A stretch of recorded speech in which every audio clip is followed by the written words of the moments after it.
I am starting my underdrawing here in Vine Charcoal. I'm beginning with Vine Charcoal because it's very easy to wipe off and erase. So I'm laying out the basic forms in Vine Charcoal. Once I like the placement of those forms, I'm going to begin to add graphite, kind of refining the lines, shading with graphite, and then I'm also going to add some India ink later on in the process.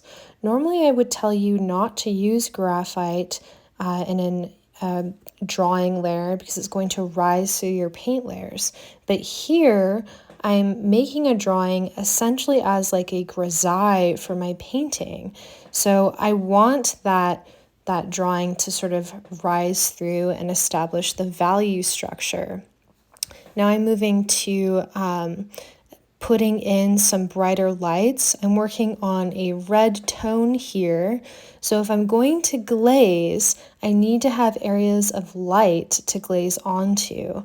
So I'm going in with some grayscale and acrylic. I've just mixed a few kind of lighter tints to add in my light. My drawing is showing my shadows, and I'm popping in these light layers that I can then glaze on top of.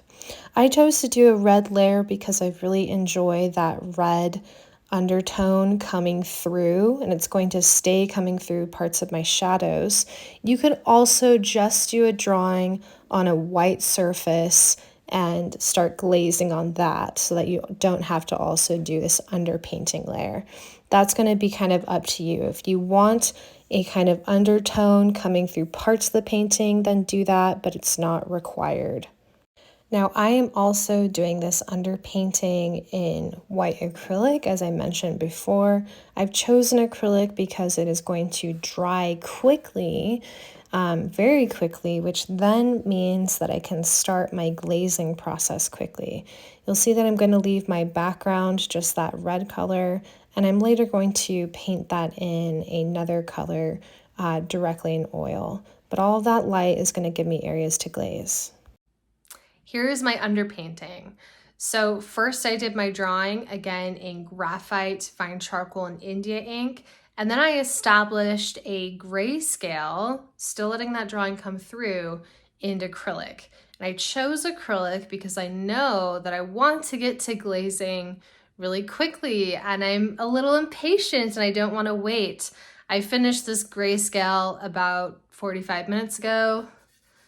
Totally, completely dry. So I'm ready to go. I'm ready to start glazing. Now, if I had done this grayscale in oil, this would be another story. I'd have to wait at least a couple of days for it to get completely dry.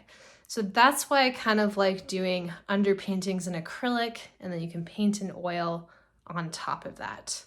Quick note, don't ever go the other way around. You can't paint with acrylic on top of oil, okay? Only acrylic under oil, oil on top of acrylic.